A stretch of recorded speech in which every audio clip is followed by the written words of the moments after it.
Everybody, welcome to What's Up Wednesday. I'm going to do what I often do, and I'm going to go back to leadership as the topic again this week. I always seem to go back to leadership. It's a topic that I think it speaks to me. It's important because I think leadership is the key to success. And I do want to kind of define what I think a leader is, but I just finished reading a book by Simon Sinek called Leaders Eat Last. And at the bottom of the book, it says why some teams pull together and others don't. And I think it's so important today with the challenges we have with cultures and different viewpoints on employment and job satisfaction, that as leaders, as managers, that we truly understand what we can do to make a difference. And I was able to take a couple of quotes that I got out of this book, and I want to talk about this topic a little bit. I also have a quote that I put my name behind, but the first one is by Simon Sinek. And what Simon says is leadership is not a license to do less. It's a responsibility to do more. And then he says it takes work, it takes time and energy, and it's a commitment to human beings. That's what leadership's about, in his opinion. And then the effects of leadership are not always easily measured, and they're not always immediate. And I couldn't agree more, because leadership really, and this is my quote, leadership is not a destination, it's a journey. It's not a reward, it's a duty. And it's about influence, not control. And I think that the first step in becoming a good leader, and again, I want to emphasize what I think a leader is. A leader isn't a title.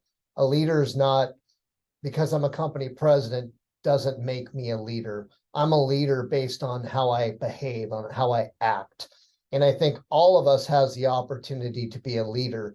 It's the reason that somebody starts off answering phones or mopping floors and becomes a senior leader in a company or a CEO. It's because of their behaviors. It's because of their attitude. It's because of how they treat people.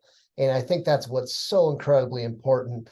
To me, one of the misconceptions is that people look at leadership as a title and something that gives them power and control. But in my opinion, and I'm agreeing with Simon Sinek, that leaders do eat last.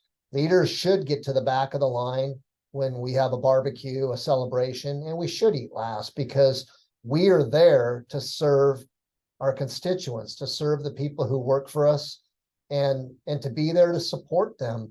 And yes, it may carry a title, it may carry responsibility, it may come with perks and benefits, but leadership is servitude. And I think that's something that we all really have to embrace. And no matter what role you work in currently, no matter what your dreams or goals might be, I think that if anybody focuses on that aspect, that servitude, utilizing influence as opposed to authority or control, you have a high probability of going places. You have a high probability of success. You have a high probability of reaching whatever heights that you want to reach. And I guarantee that you'll be worthy of followers. So I like you to think about that, maybe self-reflect and take a look at how you typically behave or respond or react to certain different situations as they come up, and identify what things you can do that might make a difference. And it can be as simple as starting off by creating a habit of engaging with people genuinely every day. Hey, Bill, how are you? How was your weekend? Hey, Janine, how are you feeling today? Anything I can do to help you? Little things like that are a way to create a habit of servitude that generally leads to becoming a great leader. So hopefully this is helpful. I know I talk about leadership a lot. It is by far my favorite topic. And next week will not be on leadership. It'll be something different. We'll see you next Wednesday.